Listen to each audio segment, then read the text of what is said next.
In the game of Yu-Gi-Oh, main deck monsters have a level that ranges from 1 to 12, with levels 5 to 6 requiring 1 tribute to normal summon, and levels 7 and up requiring 2 tributes. The level 7s throughout Yu-Gi-Oh's history has been in a bit of an awkward spot, with many of the boss monsters being level 8 or higher. While level 7 would eventually have its time to shine with Dragon Ruler and the Kashtira archetypes, during the classic Yu-Gi-Oh era, the pickings were slim. This list will be going over some of the best level 7 monsters at the beginning of the game until the release of the first synchro monsters in 2008. And starting off list at number 10, we have Swift Gaia the Fierce Knight, a level 7 Dark Warrior with 2300 attack and 2100 defense. It was first released in one of the 2004 collectible tins and was most recently reprinted in 2020 Speed Duel Battle City box. Swift Gaia the Fierce Knight has the effect that, while it's the only card in your hand, you can normal summon it without tributing. This would normally be a very niche effect, if not for the ingenuity of Yu-Gi-Oh players. By designing a deck to be almost completely spells and traps, it becomes very easy to summon Swift Gaia, since you can just set all the spells and traps into your hand first. While Gaia's stats are amazing for a normal summon, its primary use was as an easy level 7 for Metamorphosis, a normal spell that lets you tribute a monster you control to summon a fusion monster from your extract with the same level. As for which monsters you could summon off of a level 7 Metamorphosis, I can't say quite yet as it would be spoilers for our list. You'll just have to watch the rest of the video to find out. Swift Gaia's main purpose in GOAT format is as a Metamorphosis tribute, and as useful as that is, it pales in comparison to all the other monsters on our list, many of which have better effects, but honestly, the bar is kind of low for level 7s during this era in Yu-Gi-Oh! And at number 9, we have Yamata Dragon, a level 7 Fire Dragon Spirit monster with 2600 attack and 3100 defense. First released in 2003's Legacy of Darkness, and was most recently reprinted in 2009's Retro Pack 2. Yamata Dragon can't be special summoned and must return to the hand during the end phase of the turn it was normal summoned or flip face up. When Yamata Dragon inflicts battle damage to your opponent, you draw cards until you have 5 in your hand. To get the full extent of this effect, you want to use or set as many cards as possible before you attack. It is fairly easy to draw 3 or more cards off of a successful attack, giving you a huge card advantage going into your next turn. While it may seem hard to summon Yamata Dragon, there are some methods to make it fairly easy. Gravekeeper Spy can be used to get a second body on the field for Yamata's tribute summon. An even easier method is if you're playing a fire-heavy deck. UFO Turtle can summon a fire monster from your deck with 1500 less attack when it's destroyed by battle and sent to the graveyard. One of the best targets for this is Flame Ruler, who counts as 2 tributes for the summon of a fire monster. Essentially, a destroyed UFO Turtle lets you summon Yamata Dragon in your hand without any hassle. In Yu-Gi-Oh! DM, Yamata Dragon was used by Noah Kaiba in his duel against Yamayugi. The first time Noah summons Yamata, he does so using the anime exclusive card Next World, which allows Noah to summon a monster from his hand with the same level as one of his opponent's monsters, which in this case was Dark Magician. The second time Noah summons Yamata, he does so properly by tributing 2 monsters. Yamata Dragon is fairly good, but the spirit monster restrictions involving special summoning and returning to the hand really hold it back. 2 tribute monsters are hard enough to summon already. The last thing you want is for them to leave the field early. And at number 8, we have Levia-Dragon, a level 7 Dark Machine monster with 2600 attack and 2200 defense, first released in 2002's Battle Raiders. Its most recent reprint came out in 2024's reprinting of Retro Pack 1. Levia-Dragon's effect is that once per turn you can target 1 monster your opponent controls and then flip 3 coins. If at least 2 of the results are heads, the targeted monster is destroyed. Prior to Battle Raiders, the only consideration for summoning a 2 tribute monster was Blue Eyes White Dragon, because it had the most attack of all tribute monsters at the time. Levia-Dragon changed that by having the potential to destroy a monster without attacking, giving you a way to clear the board and then attack directly. Since the effect didn't care if the monster was face up or not, Levia-Dragon could potentially take out a pesky flip monster before it could have the chance to use its effect. In Yu-Gi-Oh! DM, Levia-Dragon was used by Bandit Keith in his duel against Joey Wheeler in the semifinals of the Duel's Kingdom Art. Instead of having flip a coin effect, Levia-Dragon could instead just attack up to 3 monsters a turn.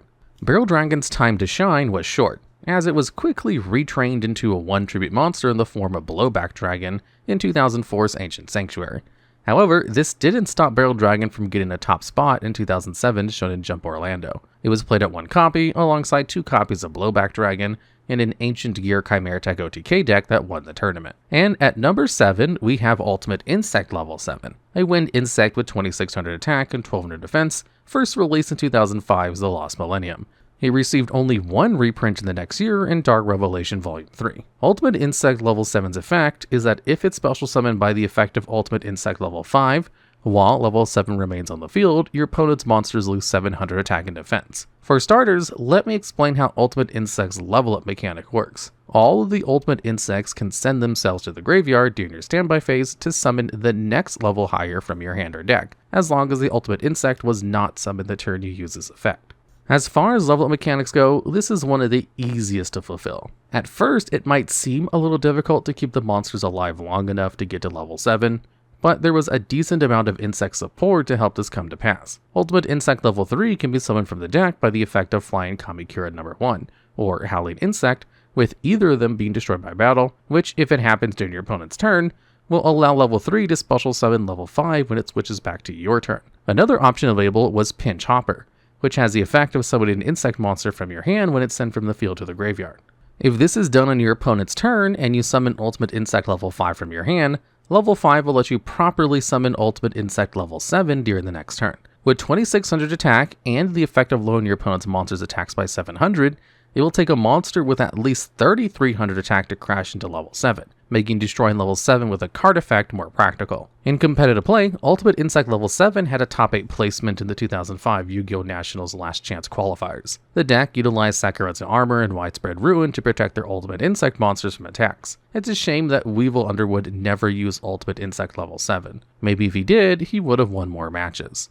And submerged deep in the ocean, we find Levia-Dragon Daedalus, our number 6 spot. Levia-Dragon is a level 7 water sea serpent with 2600 attack, 1500 defense, and first released in 2004's Invasion of Chaos. It was most recently reprinted in the 25th anniversary edition of the same set in 2023. Levia-Dragon Daedalus has the effect of sending one face-up Umi from your field to the graveyard to destroy all other cards on the field. A boss monster with a Dark Hole and Heavy Storm effect is nice, until you realize it takes 4 cards to use this effect. The 2 tributes needed to summon out Levia-Dragon, and the Umi to send. This would normally doom it to a life of mediocrity. However, thanks to a Legendary Ocean, Levia-Dragon would shine as a powerful water boss monster. A Legendary Ocean is a field spell that is always treated as Umi and grants a 200 attack and defense buff to all water monsters, and, most importantly, lowers the levels of all water monsters by 1. This means that Levia-Dragon becomes a level 6 monster in your hand, which allows it to be summoned with 1 tribute instead. Blowing up the field using 3 cards is more reasonable, as you can justify the use of the effect if your opponent controls 2 cards, with the 2600 direct attack afterwards being a nice bonus. In Yu-Gi-Oh! GX, the Admiral used Levia-Dragon Daedalus in his duel against Jaden Yuki, and utilized the same Legendary Ocean strategy to tribute summon Levia-Dragon and wipe the field clean with its effect. Jaden was barely able to hold on using emergency provisions in response to gain enough life points to leave him at 100 after the dragon's attack. Jaden was then able to turn the game around by using Emerald Hero Neo Bubbleman with Bubble Blaster of all things.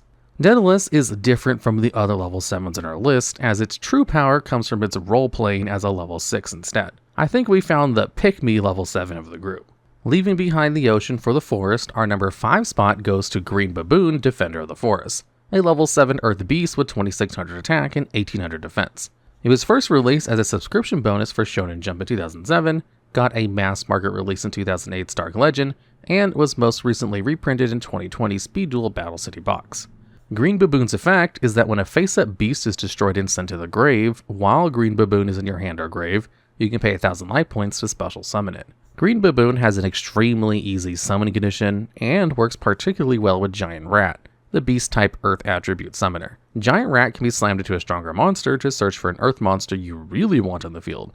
Then Green Baboon can special summon itself, essentially reinforcing the newly summoned monster. While this might be simple compared to earlier monsters on this list, sometimes simple is all you need. In competitive play, Green Baboon saw play in decks that use Giant Rat, which included a burn deck starring Gaku Gaia Panda in 2007 to Shonen Jump San Mateo, as well as a zombie deck in 2008 Shonen Jump Tulsa. In Yu-Gi-Oh! 5Ds, Andre uses Green Baboon Defender of the Forest in his turbo duel against Yusei Fudo, in which it is destroyed and revived multiple times before Andre inevitably loses the duel. The biggest thing holding Green Baboon back was the nature of how it was released. While it definitely falls within the window of the classic era, the mass market release wasn't until 3 months after Starter Deck Yu-Gi-Oh! 5Ds. Had Green Baboon been more widely available, it might have had more top spots. And at number 4, we have Great Shogun Shien, a level 7 fire warrior monster with 2500 attack. He was first released in 2007 Strike of Neos, and was most recently reprinted in 2012 Samurai Warlord structure deck. Great Shogun Shien can be special summoned from your hand if you control 2 6 samurai monsters. While Shien is face up, your opponent can only play 1 spell or trap a turn. If Shien would be destroyed, you can destroy a face up 6 samurai monster you control instead. Shien is easily summonable, thanks to Grandmaster the 6 Samurai, who can special summon itself from your hand if you control a 6 samurai monster. So, all you have to do is summon any level 4 or lower 6 samurai, special summon Grandmaster, and afterwards special summon Shien. Additionally, Great Shogun Shien has no restrictions on the way it can be special summoned, so it makes for a great level 7 option for reasoning. A normal spell that lets your opponent pick a number from 1 to 12, then you excavate cards from the top of your deck until you reach a monster that can be normal summoned or set. If the monster is the same level as the one your opponent chose, it goes to the grave. But if it's any different level, then it's special summoned instead. All other excavated cards go to the graveyard. Typically, your opponent will choose 4 or 8, with level 4 being a common monster level and 8 being the level of Dark Magician of Chaos, the ideal card to summon off of reasoning. Basically, no one chooses level 7, so Shien will be more likely to be summoned if it's excavated. The spell and trap limitation can be extremely annoying as Shien is a bulky monster, meaning you ideally want to use a spell or trap to deal with him, but it's going to have to be your first one that turn. If that wasn't enough, if this spell or trap you would use to destroy it as a form of removal, Shien can just destroy a 6 samurai monster instead. Talk about an annoying boss monster. In competitive play, Great Shogun Shien saw playing 6 samurai Diamond U Turbo decks during the classic era, and was a side deck option versus pendulum decks way later. While Great Shogun is a great option for reasoning, he didn't come out until 2007, so all of the reasoning decks prior to that had to use a different level 7, with the most popular option being the next card on our list. Our number 3 spot goes to Fusilier-Dragon, the dual mode beast, a level 7 Dark Machine monster with 2800 attack, 2000 defense, and was first released in 2004's Rise of Destiny. It was most recently reprinted in 2015's Master of Pendulum structure deck. Fusilier-Dragon can be normal summoned or set without tributing, but its attack and defense are halved if done this way. Fusilier-Dragon's 2800 attack makes it a great reasoning summon, since it gives you a big beater when it hits the field. Outside of special summoning Fusilier-Dragon, it can be used as a better version of Swift Gaia the Fierce Knight from the beginning of our list, not needing a ridiculous condition to avoid tributing monsters for its summon. While the Fusilier-Dragon stats will be cut in half this way, it really doesn't matter, as the point of doing this is to use Metamorphosis to tribute it for a fusion monster anyway, leading to it seeing a ton of competitive play. It was used mostly in Chaos decks during the Classic era, but continued to see play after, being comboed with Deck Devastation Virus or Eradicator Epidemic Virus. Fusilier-Dragon's attack only had when it's face up, meaning if it was set, it would have 2800 attack, allowed to be tributed by either virus card. Since Fusilier-Dragon the dual mode beast was mostly used for Metamorphosis during this time period, it's only right we finally talk about one of the fusion monsters it would transform into. And coming in at number 2, we have King Dragon, a level 7 Dark Fusion monster with 2400 attack and 1100 defense. First released in 2005's Flaming Eternity, and was most recently reprinted in 2020's Dual Overload. King Dragon's fusion materials are Lord of D and Divine Dragon Ragnarok. King Dragon prevents your opponent from targeting dragon monsters with effects. Additionally, once per turn, you can special summon 1 dragon monster from your hand. King Dragon's targeting protection also protects itself, so Dragon will be safe from some common forms of removal, such as Raigeki Break or Ring of Destruction. Dragon's effect to summon a dragon from your hand can be extremely powerful if your deck is designed to make good use of it. Some of the better dragons to summon include Blue Eyes White Dragon, who gives you a 3000 attack monster to wail on your opponent with, Mirage Dragon, which prevents your opponent from playing trap cards in the battle phase, and Tyrant Dragon, who has 2900 attack, can attack twice a battle phase if your opponent controls a monster at its first attack, and can negate and destroy any traps that target it. In competitive play, King Dragon was used heavily in decks that used Metamorphosis from 2005 until Metamorphosis was banned in September of 2007. Dragon saw some limited use after the Classic era in Fire King and Danger Blue Eyes Guard Dragon decks. In Yu-Gi-Oh! GX, Slade used King Dragon in his match against his brother Chaz Princeton. Slade used Dragon's effect to summon Luster Dragon number 2 and Yu Zanru, but loses after Chad uses Ojama Delta Hurricane and attacks directly with a beefy Chaos Necromancer. King Dragon makes for a great beatstick regardless if you have dragons in your deck, but the last monster on the list is the ideal level 7 Metamorphosis fusion monster in most decks. But before we reveal who our number 1 is, we have an honorable mention.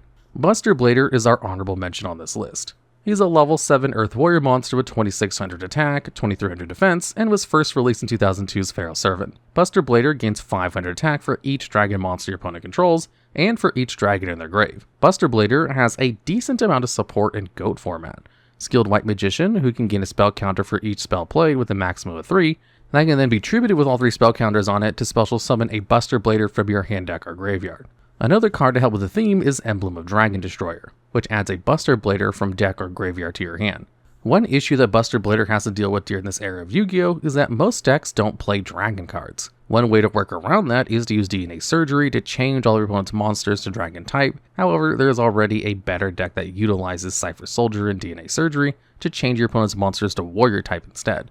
Cypher Soldier is level 3, so it can be normal summoned, and its 1350 attack gets a 2000 attack boost when battling a warrior, making it a better card to be comboed with DNA Surgery. While Buster Blader didn't see much success early on, it would get some top placements way later, with the release of new Buster Blader support in 2016. And coming in the number 1 spot on our list is The Last Warrior from Another Planet, a level 7 Earth Warrior fusion monster with 2350 attack and 2300 defense. It was first released in 2003's Labyrinth of Nightmare, and just like King Dragon, was most recently reprinted in Dual Overload. The Last Warrior from Another Planet's fusion materials are Zambra the Dark and Maro Kutai. When Last Warrior is special summoned, you must destroy all your other monsters. Last Warrior then has the continuous effect that neither player can summon monsters. However, setting monsters is still allowed. Summoning Last Warrior when your opponent has no monsters on field is absolutely devastating. The duel becomes a damage race at that point, with one player on the attack and the other begging to draw an out to Last Warrior. While cards like Ring of Destruction and Mirror Force will work, decks that focus on bringing out Last Warrior often run My Body as a Shield to negate destruction effects, and Interdimensional Matter Transporter to dodge other effects. While Metamorphosis is a common way to summon Last Warrior, Cyberstein is also a viable option. In competitive play, The Last Warrior from Another Planet was played in many different decks from 2004 until Metamorphosis was banned. While this easily sums up Last Warrior's entire classic era of top placements, what if I told you there was a spike in usage from 2018 and on? In 2018, Waking the Dragon was released, a normal trap that can special summon an extra deck monster when it's sent either to the graveyard or banishment by an opponent's card effect. Waking the Dragon proved to be useful in decks that play a lot of back row, as players would side in back row destruction and be hit with a surprise Last Warrior in response to Waking's destruction.